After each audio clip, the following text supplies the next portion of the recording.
Tiba-tiba, fluktuasi spasial meletus di kejauhan, dan sosok humanoid tersandung dari udara tipis. Itu tidak lain adalah Han Li, yang telah melepaskan fisik nirvana sucinya. Pada saat ini, wajahnya benar-benar tanpa warna, dan jubah birunya hangus hitam dan menggantung di tubuhnya compang-camping. Pola hijau gelap di lengan tempat pedang tebasan surgawi yang mendalam di segel telah benar-benar lenyap, tapi tanda pedang hijau samar di kulitnya masih jauh lebih terlihat daripada biasanya. Selain itu, auranya berkurang secara signifikan, dengan jelas menunjukkan bahwa dia harus mengeluarkan banyak energi untuk menahan serangan terakhir itu. Pandangan kejam segera kembali ke wajah pria berjubah emas itu, dan dia mengepalkan tinjunya sebelum tiba-tiba menghilang di tempat. Adapun kepiting emas raksasa, ia tidak segera kembali ke hibernasi setelah melepaskan serangan kedua itu, tapi ia hanya melayang di udara dengan cara yang benar-benar diam, tidak menunjukkan niat untuk menyerang lagi. Han Li baru saja berhasil menenangkan diri, tetapi dia masih berhasil mendeteksi apa yang dilakukan pria berjubah emas itu, dan dia segera berubah menjadi Phoenix 5 warna yang panjangnya sekitar 10 kaki. Burung Phoenix mengepakkan sayapnya, dan cahaya 5 warna melonjak keluar dari tubuhnya dalam hiruk-pikuk saat menghilang ke udara tipis. Detik berikutnya, 2 tangan iblis hitam besar muncul di sekitar ruang di mana Phoenix baru saja berada beberapa saat yang lalu, dan tangan bertepuk tangan dengan keras, menyebabkan seluruh ruang dalam area sekitar 1 acre bergetar dan berputar dengan keras. Segera setelah itu, sosok seperti iblis yang tingginya lebih dari 300 kaki muncul di dekatnya di tengah semburan ki hitam yang melonjak. Itu tidak lain adalah pria berjubah emas, yang telah mengalami iblisifikasi. Tidak hanya tubuhnya membengkak hingga beberapa puluh kali lipat dari ukuran aslinya, sisik hitam telah muncul di seluruh kulitnya, dan 1 tanduk biru telah muncul di kepalanya. Penampilan dan auranya sangat mirip dengan saat Han Li melepaskan transformasi nirvana pertamanya. Pria berjubah emas itu tampaknya agak terkejut bahwa Han Li berhasil menghindari serangannya, tetapi dia segera mendengus dengan dingin saat dia berkata, "Saya tidak berpikir bahwa Anda masih memiliki kekuatan yang cukup untuk melarikan diri keluar angkasa. Meskipun demikian Anda harus mengandalkan transformasi Phoenix ini, saya masih harus memuji Anda untuk ini." Tanda petik ganda buka. Begitu suaranya menghilang, Han Li muncul di tengah kilatan cahaya 5 warna di atas kepiting emas, lalu kembali ke bentuk manusia. Namun, setelah transformasi itu, auranya sedikit melemah lagi.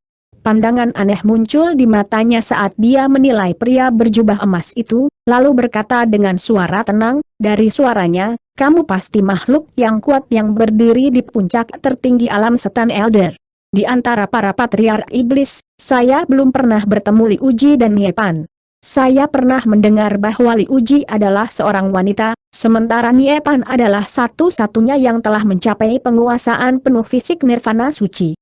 Dengan demikian, identitas Anda adalah cukup jelas. Namun, kamu hanya sedikit lebih kuat daripada tahap integrasi tubuh akhir, jadi aku berasumsi kamu hanya tiruan." Tanda petik ganda buka. HMPH, saya tidak berpikir bahwa seseorang selain saya akan dapat mengembangkan fisik nirvana suci ke transformasi nirvana kedua, terutama hanya pada tahap integrasi tubuh.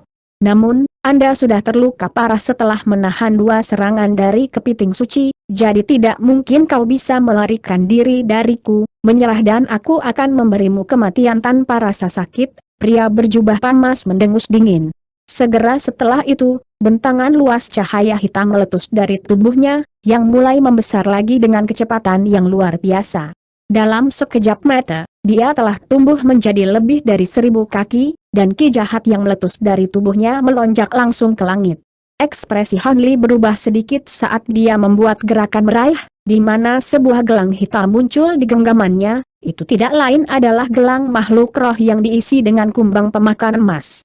Perasaan spiritual Han Li saat ini masih sekuat sebelumnya, jadi dia akan bisa mengendalikan Gold Devouring the Atlas dan Purple Striped Gold Devouring the Atlas.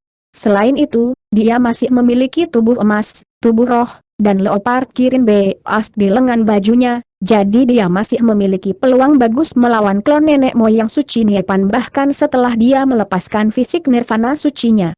Karena itu, Han Li masih cukup tenang.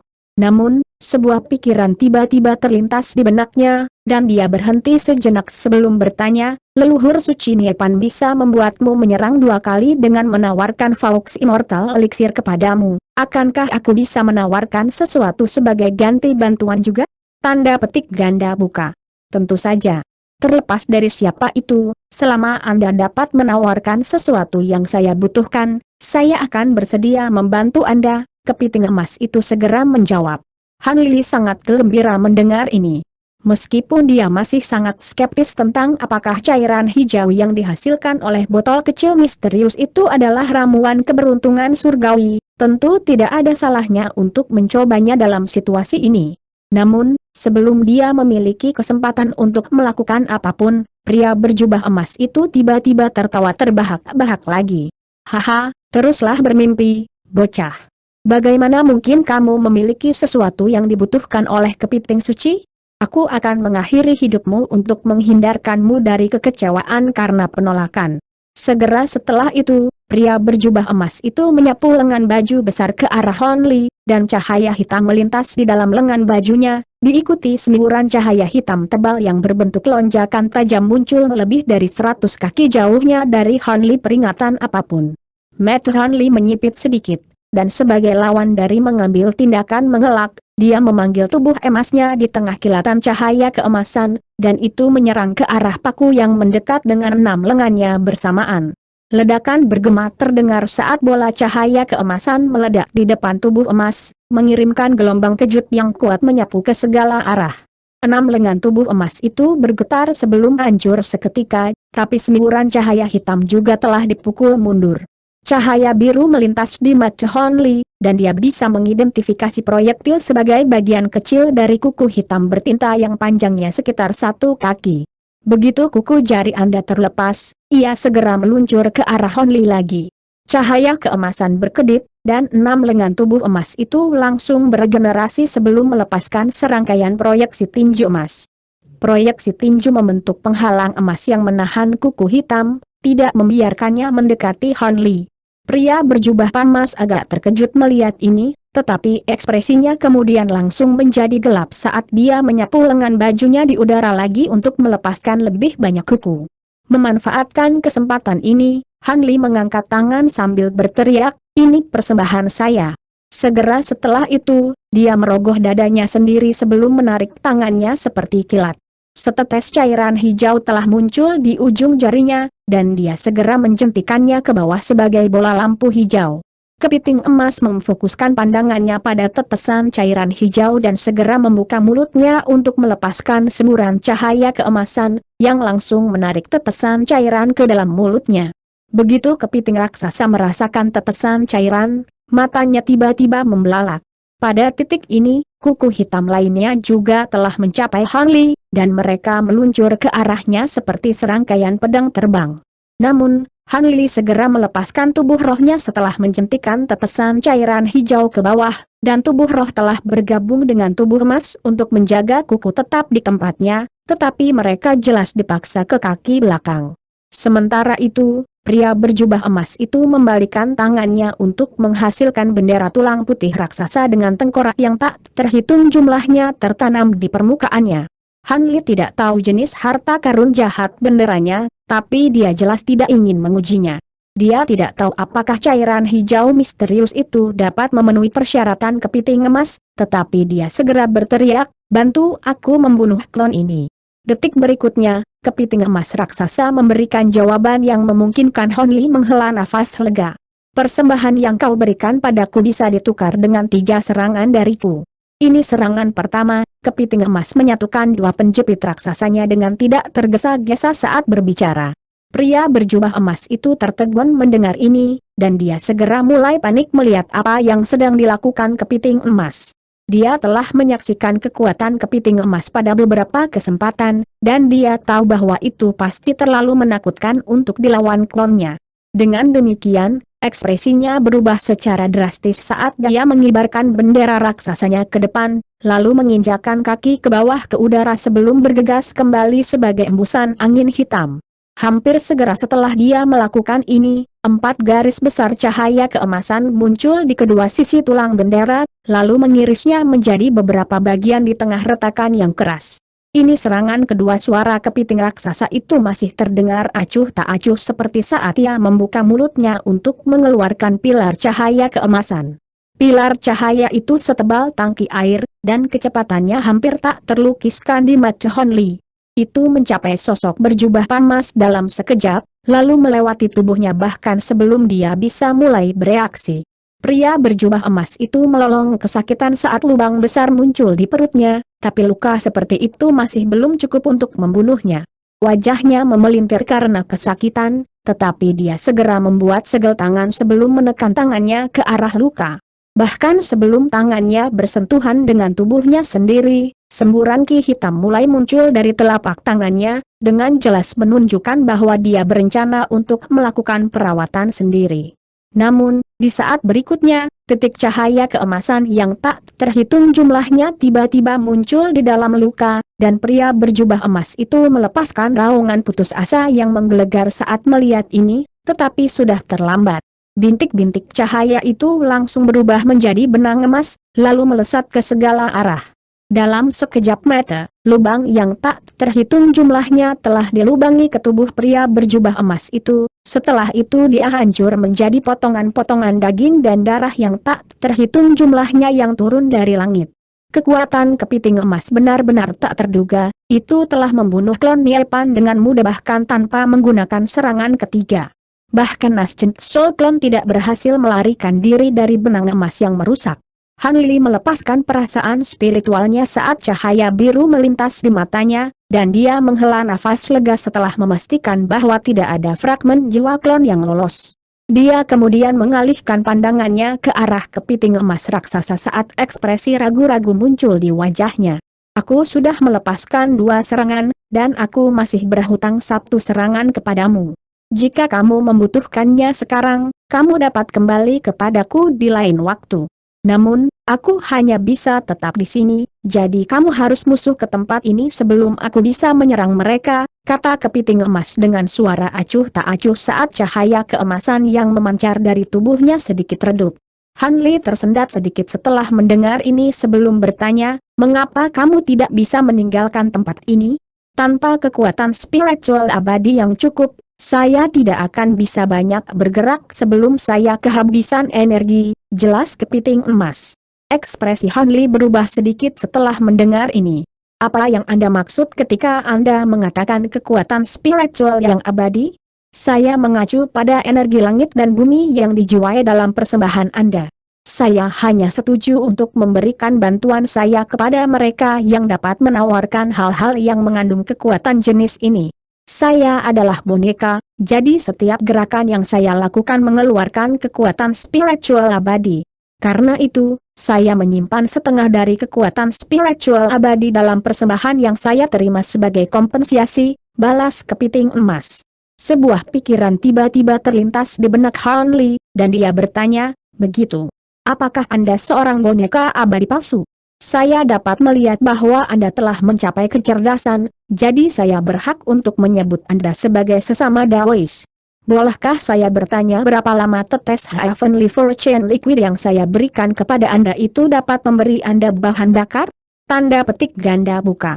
Saya adalah boneka abadi tiruan yang dimurnikan di alam atas, dan saya datang ke alam ini karena sebuah kecelakaan. Mantan majikan saya tewas selama kecelakaan itu, dan setelah bertahun-tahun, saya bisa mendapatkan petunjuk tentang sifat spiritual yang otonom. Obat mujarab yang Anda berikan kepada saya bukanlah ramuan peruntungan surgawi yang sebenarnya, tetapi setengah manjur dari yang asli, dan itu adalah ramuan paling murni yang telah saya tawarkan sejak tiba di dunia ini. Setetes eliksir abadi Faux dapat mendukung saya selama 2 bulan. Tentu saja, itu dengan asumsi bahwa saya tidak harus menghadapi siapapun dalam pertempuran selama waktu itu. Jika tidak, itu hanya akan dapat mendukung saya untuk beberapa serangan, balas kepiting emas. Begitu, jadi kamu terjebak di sini murni karena energi yang tidak mencukupi, kata Han Li dengan sikap kontemplatif. Bisa dibilang begitu. Saya memilih untuk tetap di sini karena tempat ini memiliki kelimpahan ki spiritual terbesar di seluruh alam ini, jadi saya dapat berhibernasi di sini tanpa mengeluarkan energi apapun. Setelah saya mengumpulkan cukup kekuatan spiritual abadi, mungkin saya akan bisa untuk kembali ke alam atas, kata kepiting emas. Ketika Anda mengatakan alam atas, Anda mengacu pada alam abadi sejati, kan Hon Li bertanya. Itu benar. Anda makhluk alam rendah menyebutnya sebagai alam abadi sejati, tetapi mereka dari alam abadi sejati menyebutnya sebagai alam atas, jawab kepiting emas. Sepertinya mantan majikanmu benar-benar abadi untuk memiliki boneka sekuat dirimu. Maukah kamu mengikutiku untuk beberapa waktu jika aku bisa memberimu cukup energi? Hon Li tiba-tiba bertanya. Kepiting emas terdiam lama setelah mendengar ini sebelum menjawab, saya tidak akan menentang itu jika Anda dapat menawarkan saya setetes cairan abadi Faux dengan tingkat kemurnian itu setiap bulan. Namun, Anda harus melakukannya. Tawarkan aku kompensasi tambahan jika kamu ingin aku membantumu dalam pertempuran. Selain itu, aku akan pergi setelah aku mengumpulkan cukup energi, dan kamu tidak diizinkan untuk mencoba dan menghentikanku. Tanda petik ganda buka. Berapa lama waktu yang Anda butuhkan untuk mengumpulkan cukup kekuatan spiritual abadi? Hon Li bertanya setelah ragu-ragu sebentar.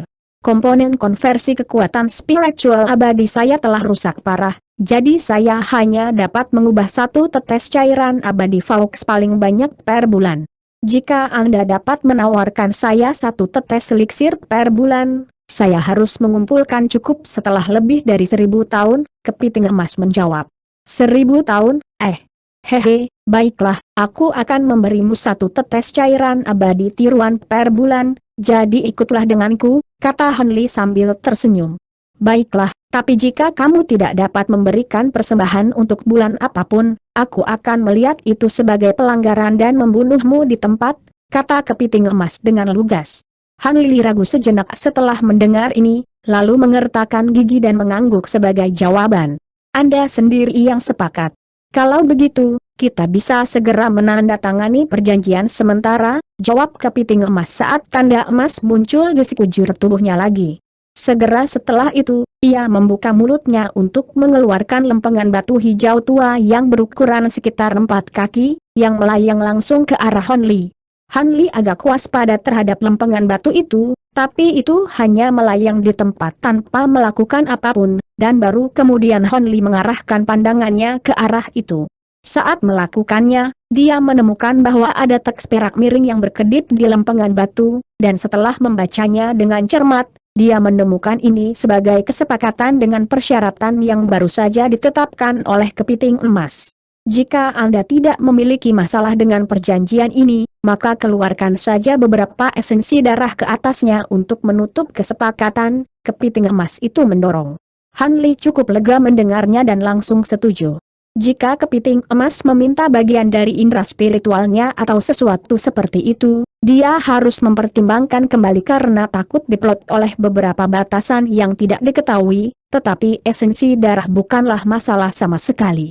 Dengan demikian, Hon Li mengeluarkan seteguk esensi darah, dan segera setelah bersentuhan dengan lempengan batu, itu berubah menjadi beberapa rune merah yang tidak diketahui yang menghilang ke lempengan batu dalam sekejap.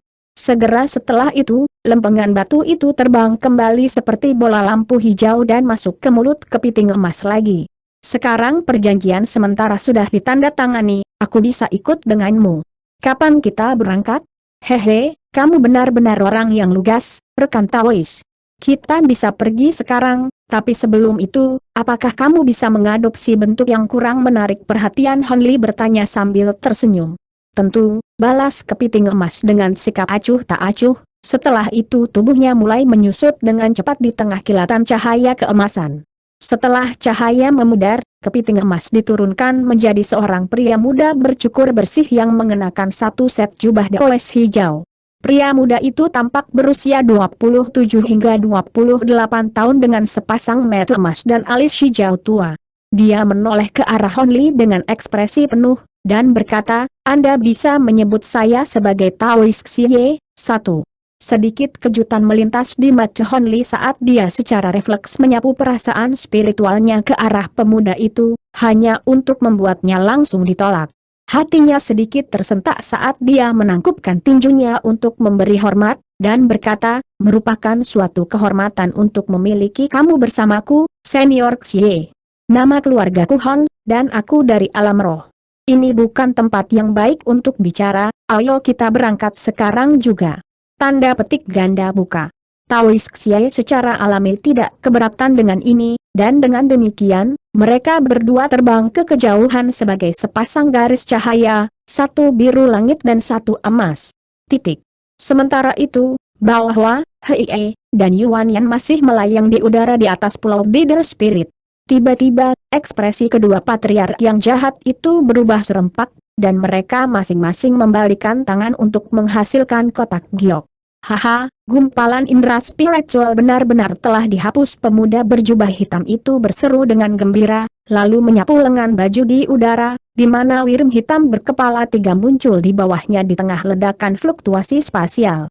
Dia terbang ke kepala pusat Wirm hitam dalam sekejap, dan itu melepaskan raungan rendah sebelum menyapu ke arah tertentu sebagai hembusan angin iblis hitam. Setelah kepergian Yuan Yan, suara dinginnya mengikuti di belakangnya. Melihat bocah Hon itu menepati janjinya, aku tidak akan mengejarnya, tapi aku akan segera mengeluarkan perintah Immortal Van Kuishing, jadi akan sangat sulit baginya untuk pergi kemanapun di alam suci kita. Apakah dia akan dapat kembali ke alam roh atau tidak akan bergantung pada kekayaannya? Tanda petik ganda buka. Ekspresi Bao tetap sama sekali tidak berubah setelah mendengar ini, dan dia menyimpan kotak giok di tangannya lagi sebelum mengarahkan pandangannya ke lautan petir ke arah di mana kepiting emas itu berada. Alisnya sedikit berkerut karena bingung saat dia bergumam pada dirinya sendiri, aneh sekali, aku bisa merasakan bahwa Faux Immortal Puppet telah diaktifkan, tetapi dia masih berhasil melarikan diri. Mungkinkah dia memiliki beberapa kartu truf penyelamat nyawa lengan bajunya? Tanda petik ganda buka. Haruskah saya pergi dan melihat? Nyonya Bao Hwee bertanya. Bao Hwa ragu sejenak setelah mendengar ini sebelum menggelengkan kepalanya sebagai jawaban. Tidak perlu untuk itu, tidak masalah bagiku situasi apa yang dia hadapi saat ini. Melihat saat aku mendapatkan obat roh yang kucari, aku akan segera meninggalkan laut asal iblis, lalu menemukan tempat yang aman untuk memurnikan obat menjadi pil untuk memulihkan kekuatan saya yang dulu. Tanda petik ganda buka. Baiklah, kalau begitu mari kita tinggalkan tempat ini segera. Baik Chuan Yuan Yan dan Chuan Yepan sudah melihatmu di sini, jadi akan berbahaya untuk tinggal di sini lebih lama lagi. Karena itu, setelah kamu memulihkan kekuatanmu sebelumnya, kamu menang tidak perlu takut pada siapapun, kata Hei dengan ekspresi bersemangat. Jika gundiknya ini bisa kembali ke puncak kekuatannya, statusnya sebagai bawahan paling terpercaya juga akan meningkat secara signifikan. Apakah Anda memiliki kesempatan untuk melakukan apa yang saya minta dari Anda? Bao Hwa bertanya. Yakinlah, Nyonya, aku sudah menanam tanda garis keturunan pada Wirm berkepala 3 itu. Aku tidak akan bisa merasakan lokasinya yang tepat melalui tanda itu, tapi aku akan segera bisa merasakannya jika itu masuk 500 km dariku, Hei segera menjawab. Bagus sekali. Wirm berkepala 3 itu memiliki garis keturunan naga jahat sepertimu, dan itu adalah binatang iblis terikat Yuan Yan, jadi tidak mungkin mereka akan dipisahkan dalam keadaan normal. Jika Yuan Yan mencoba melepaskan serangan diam-diam padaku di masa depan, tidak mungkin aku tidak bisa mendeteksinya, puji Bao Hwa dengan senyum tipis. Hehe, itu semua berkat teknik rahasia yang kamu berikan padaku, Nyonya. Jika tidak mungkin aku bisa menipu Chuan Yuan Yan, Hei tertawa sebagai jawaban.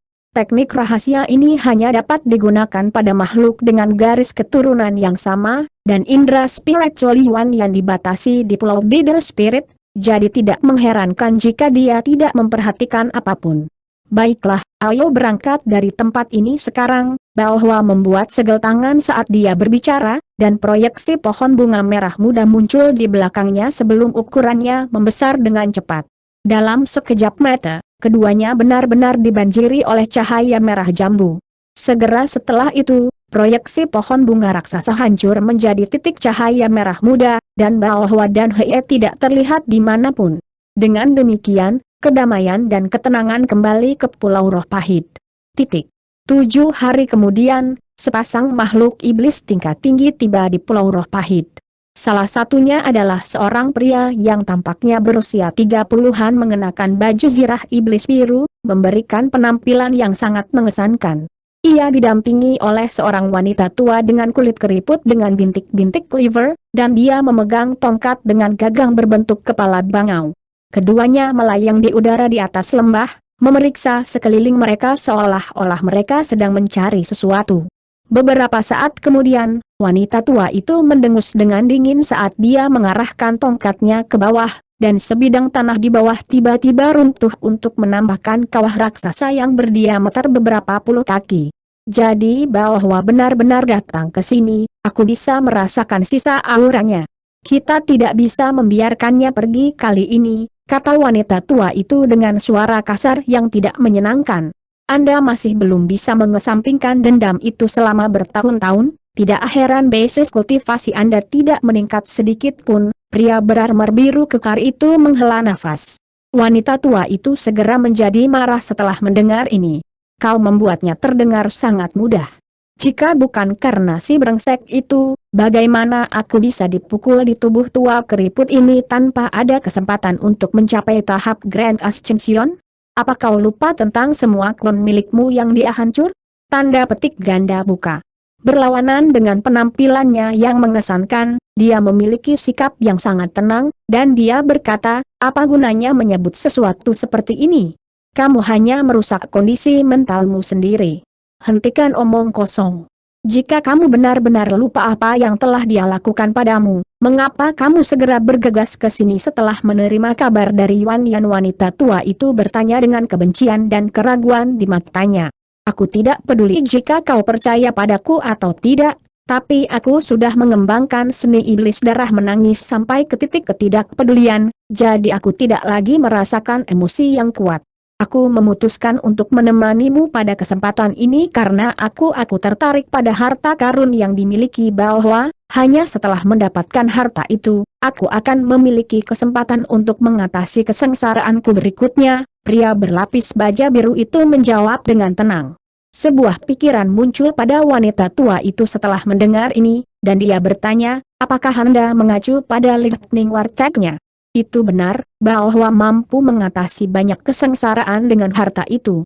Adapun bahwa sendiri, itu adalah sesuatu yang aku tidak lagi tertarik, jawab pria berlapis baja biru itu. Baiklah, aku akan mempercayaimu sekali ini saja. Menurut Yuan Yan, si brengsek itu masih belum memulihkan kekuatannya, jadi selama kita bisa menemukannya, seharusnya tidak menjadi masalah untuk menangkapnya. Saat itu juga datang, aku akan membuatnya menyesal pernah melewatiku, kata wanita tua itu dengan nada kesal. Baiklah, kalau begitu aku akan mengambil hartanya selagi kamu bisa memilikinya. Aku akan mengirim pesan ke cabang terdekat dari Istana B. Astlord untuk mengawasi semua formasi teleportasi di area ini, tidak mungkin dia akan bisa menjauh dari kita, kata pria lapis baja biru itu. Wanita tua itu sangat senang mendengar ini, dan dia segera memberikan tanggapan yang tegas. Ngomong-ngomong, aku tidak yakin apakah kamu memperhatikan ini, tapi kepiting tua itu tampaknya telah hilang dari lautan petir. Boneka abadi tiruan itu hampir sekuat seorang patriark, jadi tidak bisa diabaikan. Apakah menurut Anda hilangnya itu mungkin ada hubungannya dengan bahwa? Pria lapis baja biru itu bertanya. Wanita tua itu mempertimbangkan ini sejenak sebelum menggelengkan kepalanya sebagai jawaban. Itu memang agak aneh.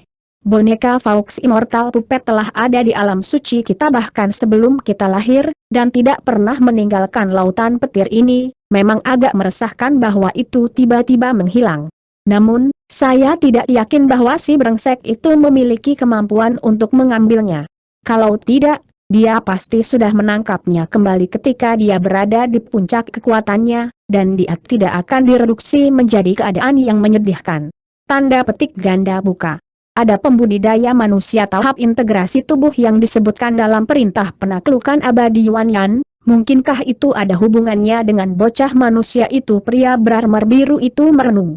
Mungkin, tapi itu tidak ada hubungannya dengan kita selama dia tidak mengganggu perburuan kita untuk bahwa hadiah yang ditawarkan oleh Yuan yang tidak ada yang istimewa, jadi kita tidak perlu mengindahkan masalah ini, kata wanita tua itu. Pria lapis baja biru itu masih merasa agak gelisah, tapi dia mengangguk sebagai jawaban.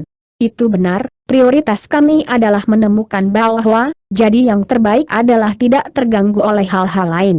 Dengan demikian, keduanya terbang sebagai sepasang seberkas cahaya. Titik. Sebuah perahu kayu biru sedang berjalan dengan stabil di atas lautan yang bergolak. Di depan perahu berdiri seorang pria muda berjubah biru dengan tangan tergenggam di belakang punggungnya, mengintip ke laut di kejauhan. Ini tidak lain adalah Hon Li, yang telah tiba di tepi laut asal iblis. Dengan banyaknya pil yang dimilikinya, dia telah pulih dari sebagian besar lukanya. Namun, dia telah dipaksa untuk menggunakan transformasi nirvana kedua dan pedang spirit/surgawi yang mendalam, serta untuk menahan 2 serangan kepiting emas, jadi dia tidak akan dapat pulih ke puncaknya tanpa setidaknya setengah tahun istirahat dan penyembuhan. Untungnya, ini bukan masalah karena dia memiliki kepiting emas di sisinya, jadi dia tidak perlu takut pada siapapun selain dari para patriark yang jahat. Namun, setelah mendapatkan Faux Immortal Puppet ini, dia berubah pikiran untuk segera meninggalkan Elder Devil Realm. Dia hanya bisa memasuki alam iblis penatua dengan memanfaatkan kesengsaraan iblis. Setelah kesengsaraan iblis berakhir, akan sangat sulit baginya untuk memasuki alam iblis penatua lagi bahkan jika dia maju ke tahap Grand Ascension. Karena itu, setelah beberapa pertimbangan ekstensif, dia memutuskan untuk tinggal di alam iblis penatua untuk mendapatkan beberapa harta karun sebelum pergi. Harta yang dimaksud secara alami tidak lain adalah beras gigi darah, dan manik-manik kristal di dalam potongan misterius logam setan asing.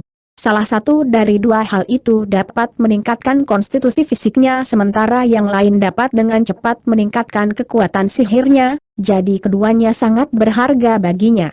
Selain itu, menurut informasi yang dia kumpulkan, kedua hal itu dapat ditemukan di tempat yang sama. Danau air terjun biru Hon Li bergumam pada dirinya sendiri saat sedikit kerinduan muncul di matanya. Setelah beberapa saat mempertimbangkan, dia membalik tangan untuk melepaskan kumbang pemakan emas dewasa. Namun, kumbang itu meringkuk menjadi bola dan berbaring di tangannya dengan cara yang sama sekali tidak bernyawa. Yang lebih aneh lagi adalah retakan perak muncul di sekujur tubuhnya, seolah-olah bisa benar-benar pecah kapan saja. Han Li menilai kumbang itu dengan alis berkerut dan tatapan kontemplatif di matanya. Sementara itu, Taoist Xie sedang duduk dengan menyilangkan kaki di kabin besar kapal, dan matanya tertutup rapat tanpa ekspresi. Tidak jauh darinya duduk seorang wanita muda berjubah kuning cantik yang juga tampak sedang bermeditasi, tetapi dia sesekali mencuri pandang ke pemuda dengan rona wajah samar-samar.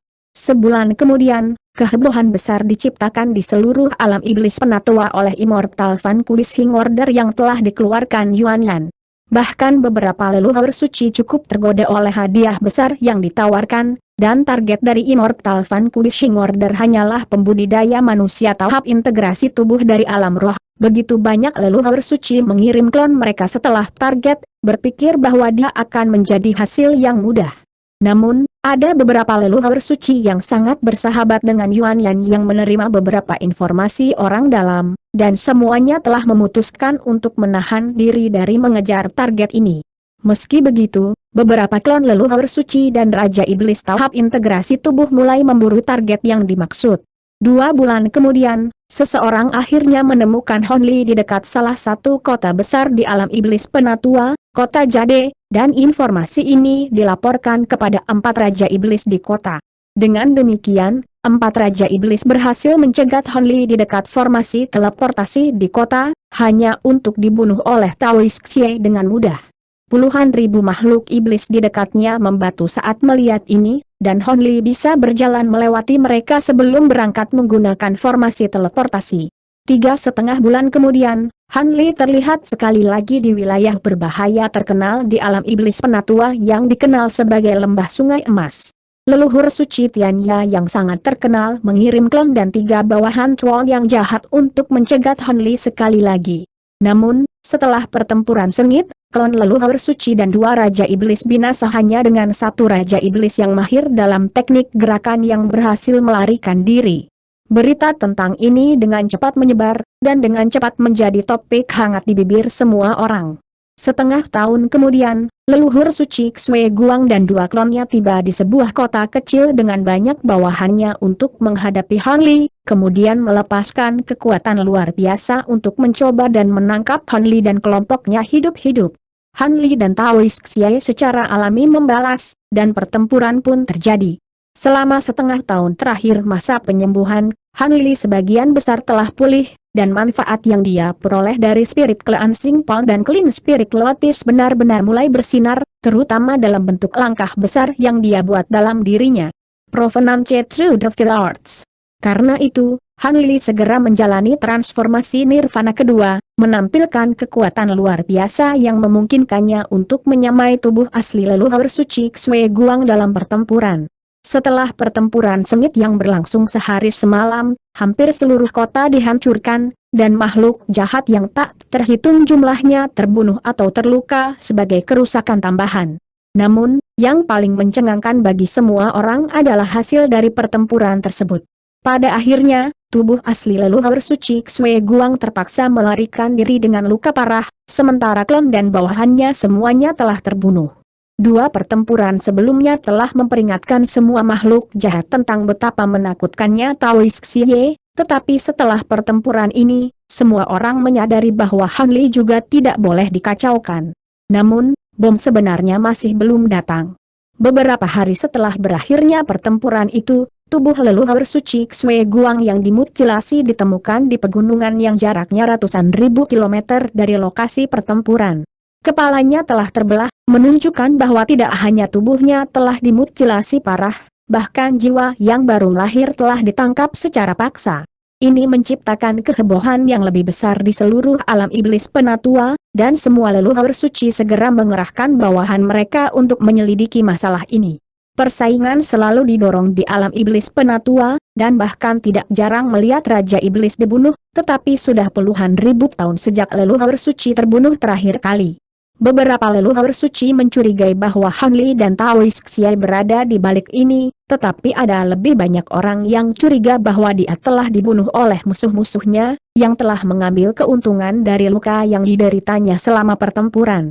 Dengan demikian, semua leluhur suci menjadi sangat waspada terhadap Han Li dan Taois Xie setelah insiden ini, dan tidak ada dari mereka yang berani mengirim siapapun setelah Han Li dan kelompoknya lagi.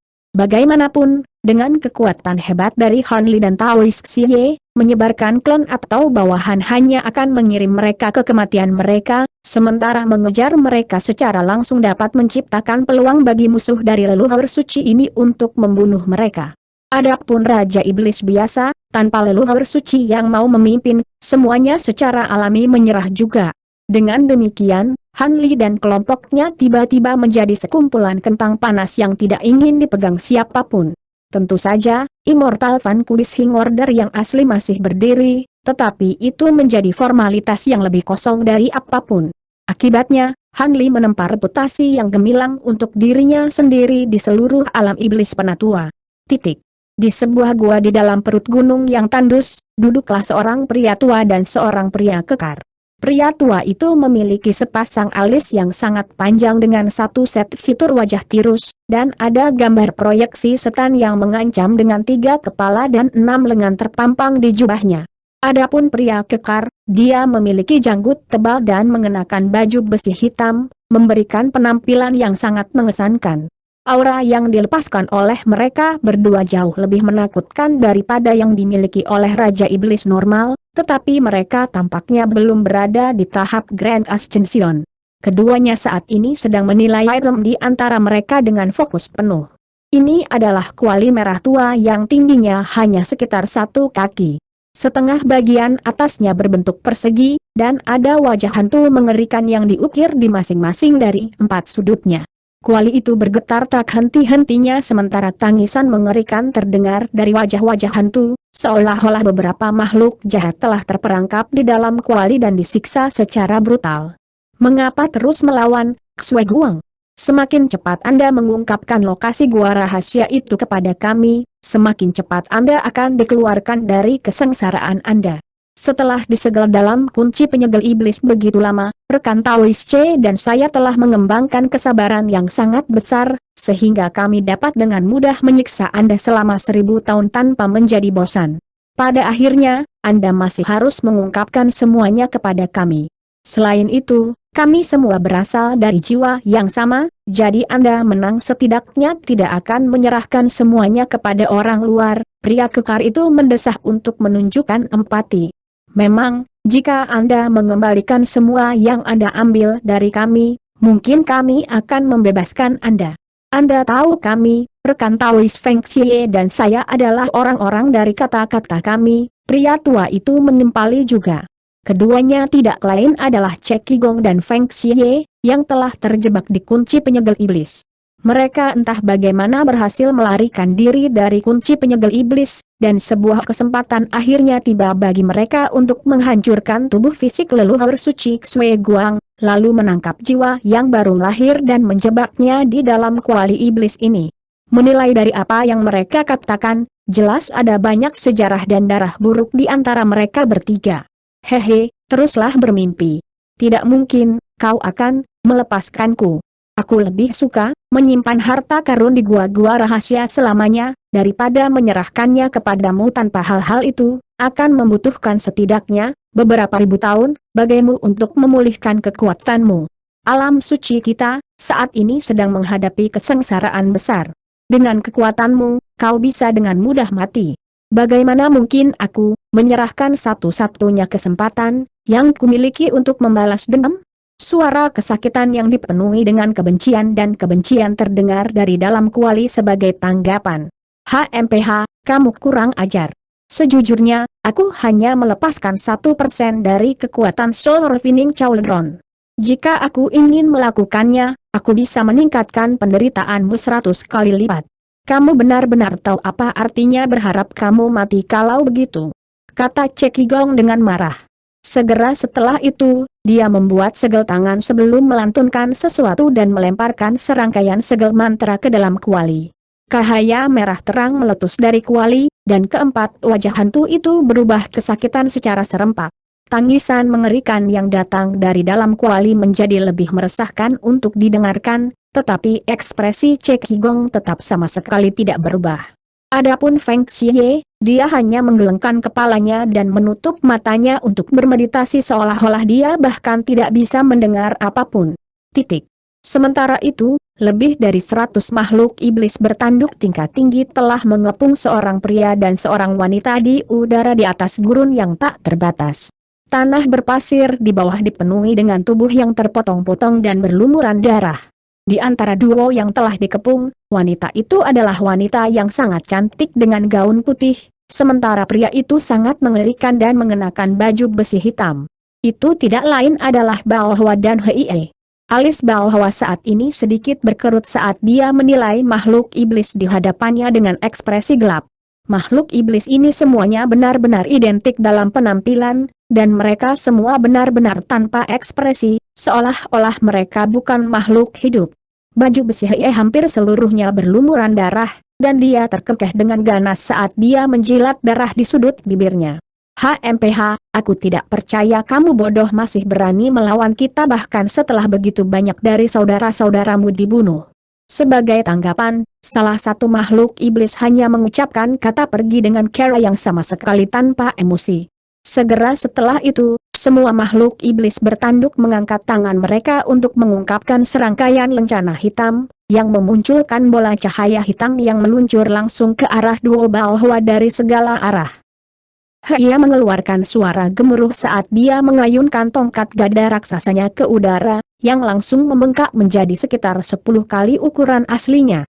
Proyeksi gada yang tak terhitung jumlahnya muncul sebelum berubah menjadi embusan angin setan hitam yang mencakup segala sesuatu dalam area sekitar 1 ekor.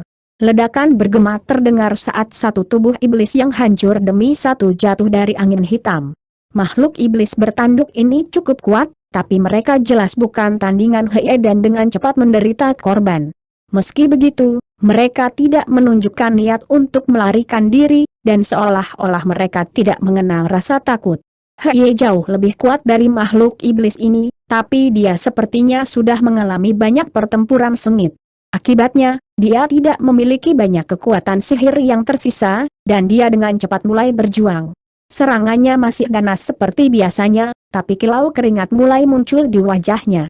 Setelah sekitar sepertiga dari makhluk iblis di sekitarnya terbunuh, tongkat Hei akhirnya mulai melambat, dan dia tidak dapat sepenuhnya menahan semua serangan yang akan datang saat tubuhnya diserang oleh bola cahaya demi bola. Bola cahaya hitam ini dijiwai dengan beberapa jenis kekuatan yang memungkinkan mereka melewati baju besi Hei, hampir membuatnya benar-benar mubazir. Serangkaian ledakan mulai terdengar dari tubuh Hei saat bola cahaya hitam meledak satu demi satu. Tubuh Hei mulai bergoyang dengan goyah di tengah ledakan, tapi dia bahkan tidak mundur satu langkah pun saat dia terus berdiri dengan kokoh di depan Baohwa. Tubuh fisik yang kuat dari ras naga jahat kebal terhadap pedang terbang rata-rata, tetapi kulit dan dagingnya dengan mudah robek oleh bola cahaya hitam. Ekspresi Baohwa semakin gelap setelah melihat ini, tapi anehnya, dia hanya terus berdiri di belakang Hei, tidak menunjukkan niat untuk membantunya. Setelah beberapa lama, makhluk iblis bertanduk terakhir akhirnya dibunuh oleh Hei. Namun, Hei juga sepertinya telah menghabiskan sisa kekuatan sihirnya, dan tongkatnya terlepas dari tangannya saat tubuhnya yang berlumuran darah jatuh dari langit. Saat itulah Baohwa menghela nafas pelan saat dia mengayunkan lengan baju di udara, melepaskan semburan cahaya merah jambu yang menangkap Hei sebelum dia bisa jatuh lebih jauh. Beberapa tanda perak bersinar di dalam cahaya, dan tubuh Hei segera mulai menyusut saat dia berubah menjadi miniatur buaya yang panjangnya hanya sekitar 1 inci.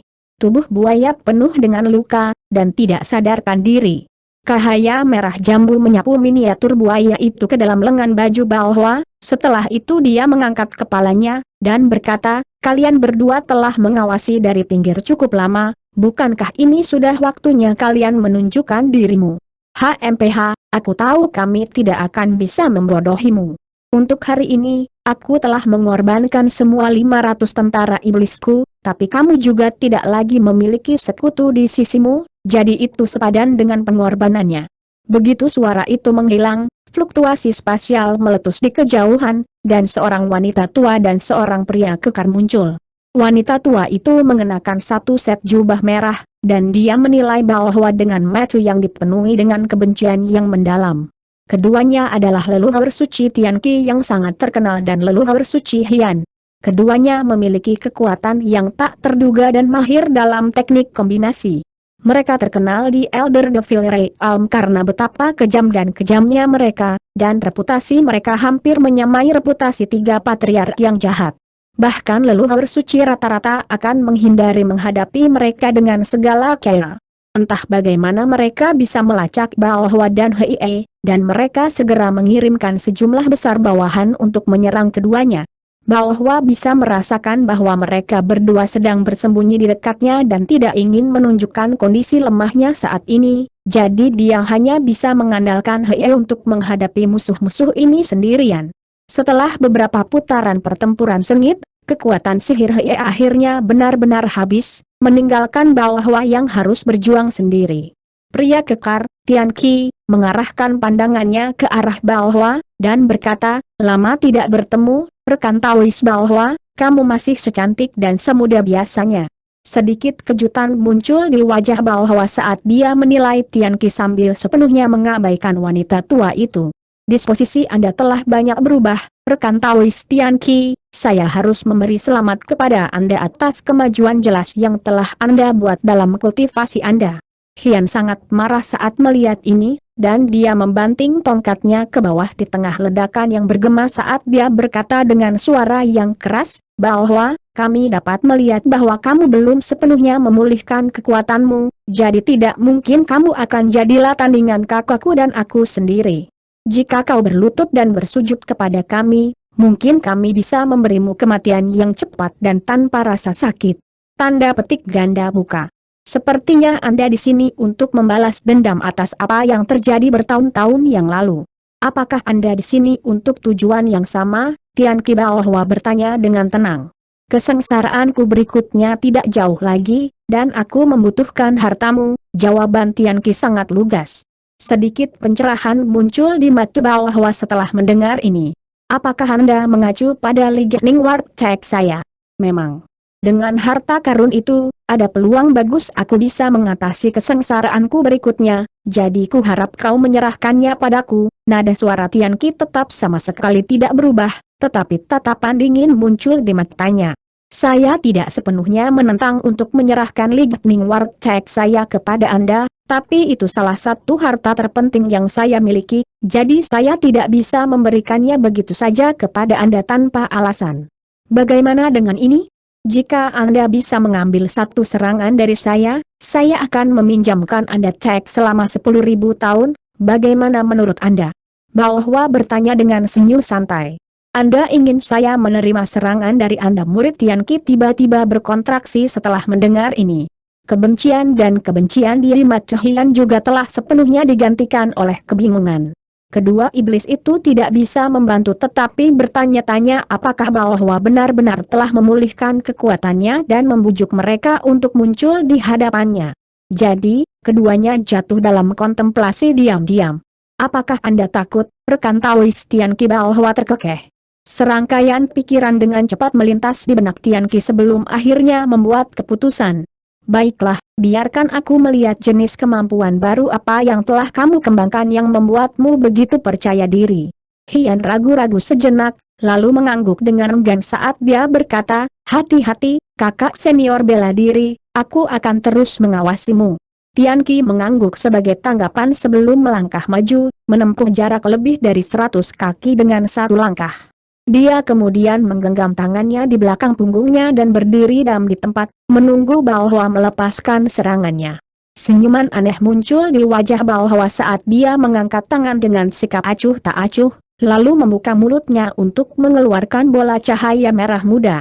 Bola cahaya tampak sangat biasa pada pandangan pertama, tetapi setelah diperiksa lebih dekat, orang akan menemukan bahwa itu terdiri dari rune merah muda yang tak terhitung jumlahnya, yang masing-masing seukuran sebutir beras.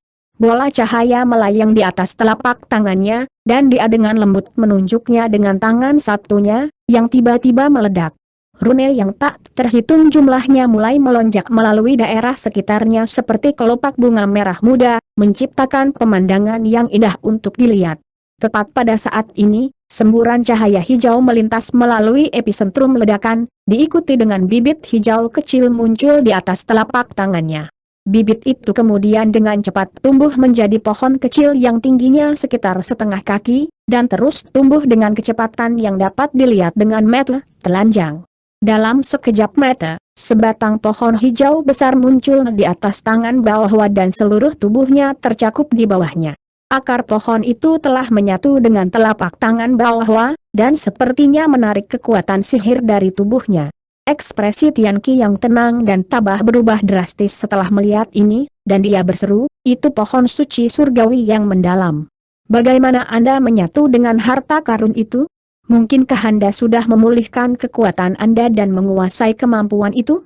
Ekspresi Hian juga menjadi sangat tegang saat melihat ini. Kamu akan tahu jawaban dari pertanyaan-pertanyaan itu setelah kamu menerima serangan ini dariku. Domain bunga surgawi yang mendalam.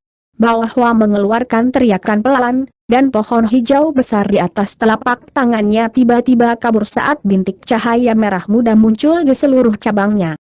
Detik berikutnya, semua titik cahaya ini berubah menjadi kuncup bunga merah muda. Bahwa kemudian mulai melantunkan sesuatu dengan suaranya yang menyenangkan, dan kuncup bunga perlahan mekar saat aroma bunga yang kaya memenuhi seluruh ruangan. Selain itu, seluruh pohon dengan cepat berubah menjadi merah muda saat bunga merah muda bermekaran di dahannya. Proyeksi bunga merah muda yang tak terhitung jumlahnya telah muncul di udara, membentuk lautan merah muda dalam radius lebih dari 10.000 kaki, seolah-olah alam independen telah diciptakan. Dia benar-benar telah menguasai domain roh surgawi yang mendalam. Lari Tian Qi berteriak dengan suara khawatir saat dia segera terbang kembali sebagai seberkas cahaya merah. Hian juga bereaksi sangat cepat saat dia menyapu tongkatnya di udara, menciptakan celah spasial putih yang langsung dia terbangi. Keduanya langsung melarikan diri dari tempat kejadian. Tidakkah menurutmu sudah terlambat untuk mencoba kabur sekarang? Balhwa berkata dengan suara tanpa emosi saat dia mengulurkan tangan untuk memetik bunga merah muda besar dari pohon bunga, lalu melemparkannya ke depan dengan tidak tergesa-gesa. Bunga besar itu menghilang ke udara tipis dalam sekejap, dan pada saat berikutnya, fluktuasi spasial meletus saat bunga itu muncul kembali sebelum terbang ke celah spasial yang baru saja menghilang dari Hian. Ledakan yang bergema terdengar, dan hamparan luas cahaya merah muda meletus dari celah spasial, memaksa Hian tersandung keluar darinya. Cahaya merah jambu mendorongnya keluar dari celah spasial, dan dia berputar tak terkendali di dalamnya. Setelah beberapa kilatan lagi, celah spasial juga dihancurkan oleh cahaya merah muda. Bunga merah muda tampaknya tidak terlalu luar biasa, tetapi memiliki kekuatan untuk menghancurkan ruang itu sendiri. Hian mengeluarkan teriakan alarm saat dia menyerang dengan tongkatnya seperti kilat, menciptakan 4 proyeksi tongkat raksasa di sekitar dirinya. Proyeksi ini kemudian berubah menjadi 4 semburan angin kuning yang ganas, yang meniup cahaya merah jambu hingga terpisah dan akhirnya memungkinkannya untuk menenangkan dirinya lagi. Pada saat ini, Hian menilai bahwa dengan ekspresi marah yang bercampur dengan sedikit ketakutan. Dalam domain roh surgawi yang mendalam ini, dia benar-benar tidak dapat memanfaatkan ki asal dunia dari dunia luar, yang berarti bahwa dia hanya dapat mengandalkan kekuatan sihirnya sendiri di sini. Sebagai makhluk Grand Ascension Stage, ini adalah cacat parah yang mengurangi kekuatannya sebanyak 70% menjadi 80%. Tidak heran bahkan Tian Qi, yang jauh lebih kuat darinya, segera melarikan diri dari tempat kejadian setelah mengidentifikasi kemampuan yang telah dilepaskan bahwa. Dengan pemikiran itu, Hian buru-buru mengarahkan pandangannya ke arah Tian Qi untuk menemukan bahwa dia juga telah dihentikan oleh proyeksi bunga raksasa yang tak terhitung jumlahnya di dekat tepi dunia merah muda di sekitar mereka. Garis cahaya merah tua yang telah dia ubah menjadi merobek proyeksi bunga satu demi satu, tetapi tampaknya tidak ada akhir bagi mereka karena semakin banyak proyeksi muncul menggantikan mereka. Setelah hanya beberapa kilatan, seberkas cahaya merah telah merobek lebih dari 10 lapisan proyeksi bunga, namun saat dia hendak melarikan diri dari alam bunga ini, bahwa tiba-tiba membuat segel tangan dengan senyuman tipis di wajahnya. Cahaya cemerlang segera terpancar dari pohon bunga merah muda yang dia bawa dengan tangan satunya, dan tanda merah muda yang tak terhitung jumlahnya melonjak keluar dalam hiruk-pikuk sebelum berputar di sekitar tubuhnya. Hian merasakan sekelilingnya kabur di sekitarnya, setelah itu dia tiba-tiba menemukan dirinya di bagian lain dari dunia bunga. Teknik teleportasi yang lebih besar, Hian berseru sambil buru-buru mengalihkan pandangannya ke arah Tian Qi lagi. Pada kesempatan ini, sebagai lawan berada di tepi bunga, dia lebih dari 300 kaki jauhnya dari perbatasannya dan telah dikelilingi oleh proyeksi bunga yang tak terhitung jumlahnya lagi. Sama seperti Hian ragu-ragu apakah dia harus meminjamkan bantuannya, proyeksi bunga merah muda yang tak terhitung jumlahnya juga muncul di sekitarnya. Wajahnya sedikit memucat saat melihat ini, tetapi dia kemudian mengertakkan giginya dan segera melemparkan tongkatnya ke depan, di mana tongkat itu berubah menjadi burung bangau putih berukuran sekitar 10 kaki dengan sepasang mata emas yang berkilauan. Burung bangau itu mengepakkan sayapnya, dan bilah angin yang tak terhitung jumlahnya menyapu ke segala arah. Pada saat yang sama, Hian membuat segel tangan sebelum meletakkan tangan di atas kepalanya sendiri untuk melepaskan semburan ki kuning. Ki kuning melonjak maju, lalu berubah menjadi wajah hantu seukuran pavilion di tengah jerita nyaring. Separuh dari wajah hantu itu milik kecantikan yang luar biasa, sementara separuh lainnya milik monster yang mengancam, dan ia segera membuka mulutnya untuk mengeluarkan embusan angin iblis. Begitu angin jahat muncul, ruang di dekatnya langsung terjun ke hamparan abu-abu keruh yang luas, yang tampaknya mengancam untuk menciptakan dunia independennya sendiri di dalam dunia bunga ini. Sementara itu, Tian Qi telah menyadari bahwa akan sia-sia untuk terus mencoba dan melarikan diri dari alam bunga ini, jadi dia berhenti dan menyulap proyeksi singa iblis merah tua yang tingginya lebih dari 1000 kaki. Crimson Qi melonjak keluar dari tubuh proyeksi dalam hiruk-pikuk, membentuk lautan kabut merah yang menyapu ke arah proyeksi bunga di sekitarnya. Kedua iblis itu sepertinya mencoba untuk mengambil alih dunia bunga ini. Alis Balhwa berkerut sedikit saat melihat ini, dan dia dengan lembut mengguncang pohon bunga di tangannya, di mana lebih dari 100 bunga merah muda raksasa melayang turun dari cabang-cabang pohon secara serempak. Pergilah Balhwa menginstruksikan saat dia menyapu lengan baju di udara, dan bunga merah muda terbang tinggi ke udara sebelum berubah menjadi bola api iblis, yang digabungkan menjadi satu untuk menciptakan lautan api merah muda. Awalnya, lautan api hanya berukuran sekitar 1 hektar, tetapi semua proyeksi bunga yang bersentuhan dengannya juga berubah menjadi api iblis merah muda, sehingga memungkinkan lautan api mengembang dengan kecepatan yang mengkhawatirkan. Dalam rentang hanya beberapa napas, seluruh alam bunga telah diubah menjadi lautan api iblis, yang menyapu Hian dan Tianqi dengan kekuatan yang menghancurkan atas perintah Balhwa. Ekspresi Tianqi dan Hian berubah drastis setelah melihat ini, dan mereka bertukar pandangan sebelum mereka masing-masing menghasilkan pil merah yang langsung mereka konsumsi. Alhasil, aura mereka langsung membengkak secara drastis. Di dunia bunga ini, keduanya sama sekali tidak dapat memanfaatkan ki asal dunia, jadi mereka hanya bisa mengambil pil ini untuk potensi laten mereka untuk melawan api iblis merah muda. Beberapa saat kemudian, mereka berdua benar-benar dibanjiri oleh lautan api merah muda. Pada titik ini, cabang pohon bunga merah muda telah menjadi benar-benar gundul, dan telah menyusut sebanyak 20%. Tiba-tiba, mantra Balhwa berhenti tiba-tiba, dan rona merah yang tidak wajar muncul di wajahnya. Ekspresinya sedikit menggelap, dan dia juga mengeluarkan pil putih sebelum mengkonsumsinya dengan senyum mesam. Setelah itu, dia duduk dengan menyilangkan kaki dan melingkarkan lengannya di sekitar pohon bunga. Lapisan cahaya tembus pandang muncul di sekelilingnya saat dia menutup matanya untuk fokus mengendalikan harta karun itu. Dia sangat menyadari betapa kuatnya Tianqi dan Hian, dan dia tahu bahwa meskipun mereka telah dicabut aksesnya ke ki asal dunia, masih akan sangat sulit untuk memurnikan mereka dengan api jahat ini. Dengan demikian, waktu perlahan berlalu, dan beberapa hari berlalu dalam sekejap mata. Pada hari ke-7, dunia bunga tiba-tiba mulai bergetar dengan cara yang tidak stabil. Segera setelah itu, bola api hitam dan seberkas cahaya merah melesat keluar dari alam bunga, lalu melarikan diri ke kejauhan dengan kecepatan yang luar biasa. Di dalam bola api hitam itu adalah Nas Chenso perempuan yang tingginya beberapa inci, dan itu berteriak dengan suara marah. Kamu bahkan belum pulih ke Grand Ascension Stage, dasar brengsek. Kali berikutnya kita bertemu akan menjadi hari yang tepat bahwa kamu mati. Tanda petik ganda buka. Setelah hanya beberapa kilatan, bola api dan seberkas cahaya merah telah benar-benar lenyap di kejauhan. Balhwa menghela nafas panjang saat dia membuka kembali matanya dengan sikap sedih.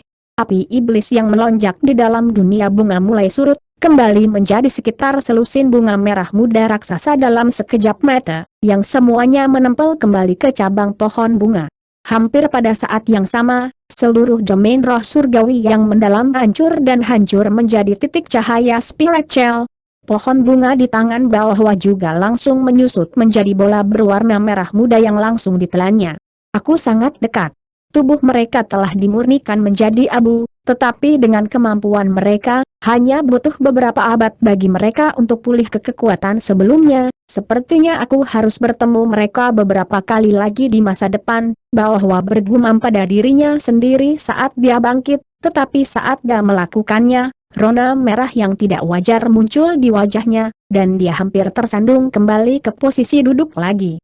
Dia buru-buru menyapu indera spiritualnya ke dalam tubuhnya sendiri, di mana ekspresinya menjadi gelap secara signifikan. Luka-lukaku semakin memburuk sebagai akibat dari pertempuran ini. Bahkan dengan obat roh yang aku miliki, aku tidak akan dapat pulih sepenuhnya tanpa setidaknya 2 atau 3 abad. Sayang sekali aku hanya mencapai tingkat dasar penguasaan domain roh surgawi yang mendalam. Jika tidak, jika aku bisa membunuh keduanya, itu akan layak memperburuk luka-lukaku lagi.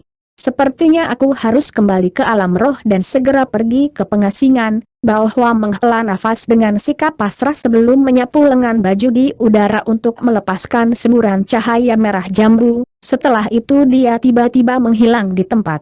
Titik. Di puncak gunung abu-abu kecil, Han Li berdiri dengan tangan terlipat di belakang punggungnya, mengalihkan pandangannya ke kejauhan. Ada sebuah danau besar yang membentang sejauh mata memandang beberapa kilometer jauhnya. Danau itu sangat biru, dan ada beberapa ikan putih kecil berenang di air. Seperti yang diharapkan dari danau air terjun biru yang sangat terkenal, memang sangat berbeda dari semua danau lain di alam iblis penatua, gumam Han Li pada dirinya sendiri saat dia akhirnya menarik pandangannya. Berdiri di belakangnya adalah Taoist Xie dan ZH Ugur, yang terakhir benar-benar yakin akan identitas Han Li pada saat ini setelah menyaksikannya dalam pertempuran melawan sejumlah makhluk iblis tingkat tinggi. Dia jelas jauh lebih energik daripada ketika dia pertama kali dibeli oleh Han Li sebagai budak, dan dia tidak bisa menahan diri untuk tidak bertanya, "Senior Han, apakah benar-benar ide yang bagus untuk datang ke sini? Bukankah di sana seharusnya adalah leluhur suci yang terletak di danau air terjun biru ini?" Tanda petik ganda buka. Memang, leluhur suci Lanpu telah mampu mengklaim danau air terjun biru untuk dirinya sendiri selama bertahun-tahun, jadi dia pasti makhluk yang cukup tangguh.